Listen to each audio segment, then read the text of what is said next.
Cell cycle and cell division class 11th biology में हम अब क्लास 8 करते हैं। हम नीट के प्रीवियस ईयर क्वेश्चंस कर रहे हैं इस चैप्टर से। हमारा टॉपिक 1 है इंटरफेज ऑफ सेल साइकिल।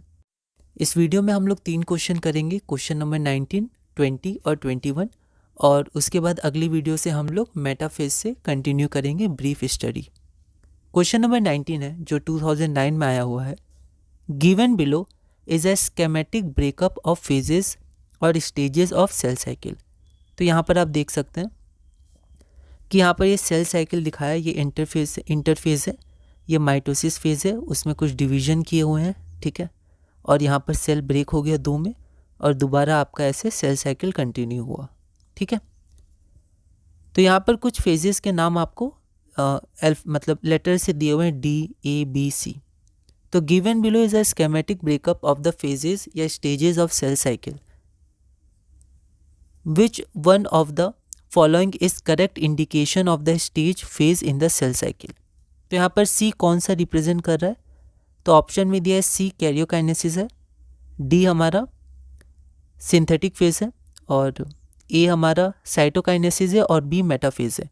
तो इन चारों में से सही कौन सा है? मतलब 3 गलत हैं और 1 सही है, तो आपको बताना है इन चारों में से सही कौन सा है। तो एक बार आप इस क्वेश्चन को ट्राई करिए, फिर हम लोग आगे बढ़ते हैं।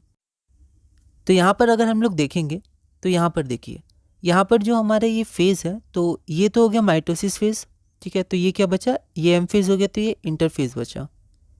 अब इसमें इंटरफेज़ 3 में डिवाइड होता है, तो यहाँ हम देख सकते हैं ये डी है, एक फेज़ ये है, और एक फेज़ यहाँ से ये है, ठीक है।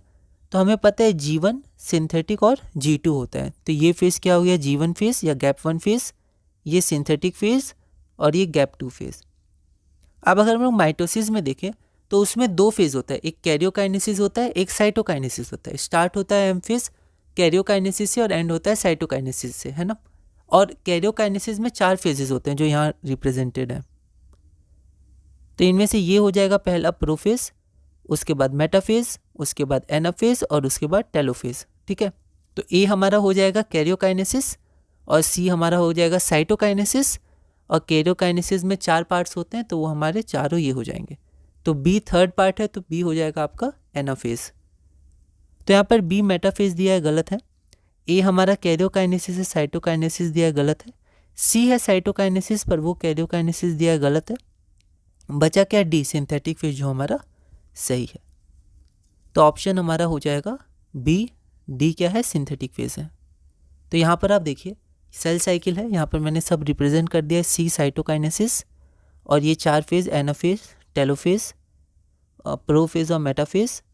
डी हमारा सिंथेटिक फेज है, और ये वाला G2 फेज, और यहाँ से यहाँ तक G1 फेज, और एम फेज के बाद सेल सेल साइकिल कंप्लीट हो गया, 2 डॉटर सेल्स बन गए, फिर दोबारा इंटरफेज में चला गया, फिर ऐसे धीरे धीरे ऐसे साइकिल घूमता रहेगा। ओके, अगला क्वेश्चन है हमारा क्वेश्चन नंबर 20। इसको ध्यान से पढ़िएगा, लैंग्वेज क्वेश्चन भी है और कंसेप्चुअल क्वेश्चन भी है। A somatic cell that has just completed the S phase of its cell cycle. तो एक सोमैटिक सेल है जो अभी अपना एस फेज कंप्लीट किया है, मतलब अब वो G2 फेज में गया है, तो वो अभी अभी अपना एस फेज कंप्लीट किया है as compared to gamete of the same species. तो वो एस फेज कंप्लीट कर चुका है। अब आपको कंपेयर करना है उस सेल को gamete of the same species, जिस स्पीसीज का वो सोमैटिक सेल है उसी स्पीसीज के गैमेट सेल के गैमेट सेल से आपको कंपेयर करके बताना है। क्या बताना है? तो क्रोमोसोम और अमाउंट ऑफ DNA, इसको कंपेयर करना है। तो सोमैटिक सेल में same number of chromosomes but twice the amount of DNA होगा एज कंपेयर टू गैमेट। या सोमैटिक सेल में जो एस फेज कंप्लीट कर चुका है उसमें क्रोमोसोम की नंबर ट्वाइस हो जाएगी, और 4 टाइम्स होगा amount of DNA as compared to gamete cell.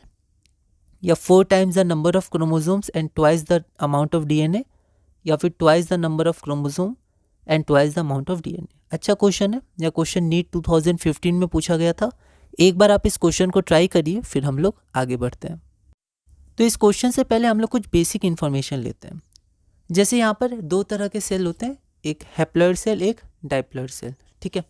तो हैप्लॉइड सेल में क्या होता है? उसमें chromosome single set of chromosomes होते हैं, मतलब एक ही क्रोमोसोम होंगे, ठीक है। जैसे यहाँ पर एक ही क्रोमोसोम ये होगा, फिर ऐसे एक होंगे, फिर ऐसे एक होंगे। ऐसे ह्यूमन सेल में 23 होते हैं पर उनका एक ही सेट होता है, ठीक है, एक एक क्रोमोसोम होंगे, ठीक है, तो ये एक एक होंगे, ठीक है। इसके एग्जाम्पल क्या होते हैं, तो इसके एग्जाम्पल होते हैं सेक्स सेल्स होते हैं, जो गैमेट भी जिनको कहते हैं, स्पर्म सेल, एग सेल, या इसको ओवा भी कहते हैं, है ना। और इसके अलावा जो सेल्स भी होते हैं, जो भी सेल्स होते हैं बॉडी में, वो हमारे होते हैं डाइप्लॉइड सेल। तो ये देखिए डाइप्लॉइड सेल है, तो यहाँ पर डाई मतलब दो, है ना, तो 2 सेट्स ऑफ ईच क्रोमोसोम, एक पेरेंट से एक क्रोमोसोम, 2 पेरेंट है, तो आपके सेट 2 का सेट बनेगा। तो यहाँ देखिए, यहाँ पर ये एक ही था पर यहाँ पर ये 2 है, यहाँ पर ऐसा एक ही था पर यहाँ पर 2 है, यहाँ पर एक ही था, यहाँ पर 2 है, ठीक है। तो double set of each chromosome, her chromosome का 2 सेट होगा, 2 क्रोमोसोम होंगे, ठीक है, 1 copy from each biological parent. तो जो सोमैटिक सेल्स होते हैं वो डिप्लॉयड होते हैं।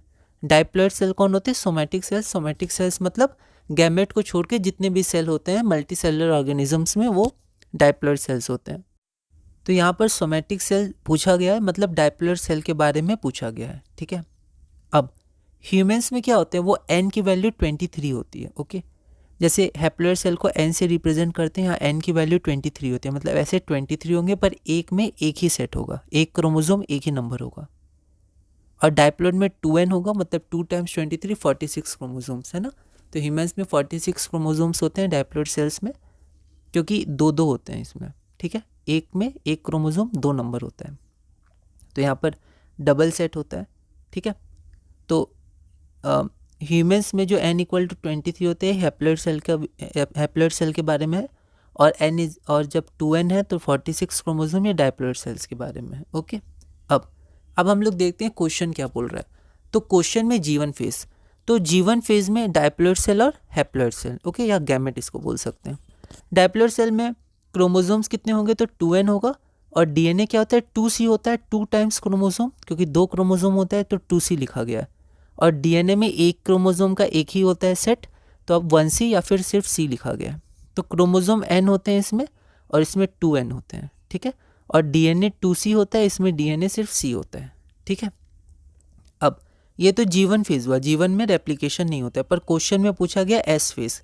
एस फेज में हम लोग देखते हैं, तो एस फेज में जो हमारा क्रोमोसोम होता है वो 2n हो जाता है, ठीक है। हैप्लॉयड सेल के बारे में भी बात नहीं कर रहे हैं, ये मियोसिस में होता है, क्योंकि हैप्लॉयड सेल में मियोसिस होता है, एम फेज, है ना। इसमें भी होता है जीवन phase, S phase, G2 phase, फिर ऐसे करके मियोसिस में ही जाता है। लेकिन अभी हम लोग इसकी बात नहीं कर रहे, अभी हम लोग डाइप्लॉयड सेल के बारे में देख रहे हैं, क्योंकि डाइप्लॉयड सेल के बारे में ही हमारा पूछा गया है somatic cell, okay.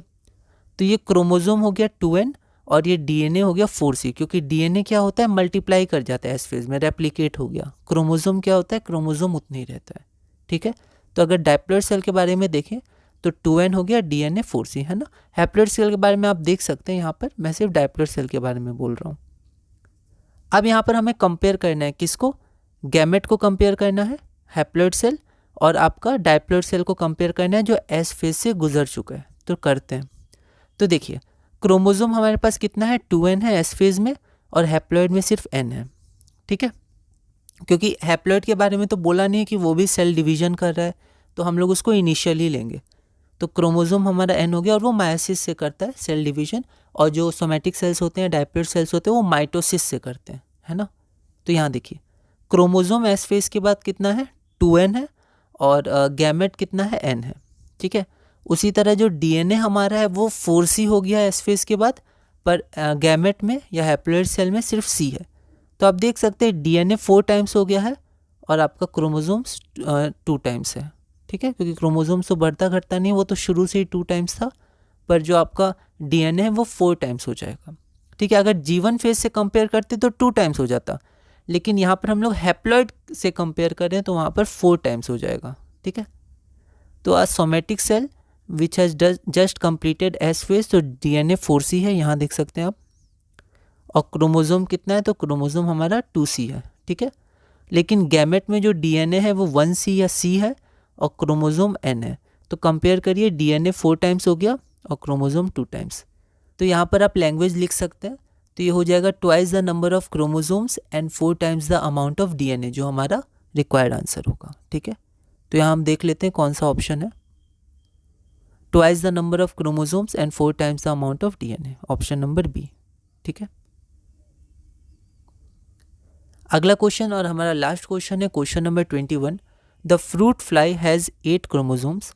Fruit fly में 8 क्रोमोसोम्स हैं और 2n है, मतलब क्या डायप्लॉइड सेल बोला गया है, ठीक है, somatic cell. The fruit fly has 8 chromosomes in each cell, ठीक है, ड्यूरिंग इंटरफेज ऑफ माइटोसिस, क्योंकि डायप्लॉइड सेल माइटोसिस से डिवाइड करते हैं।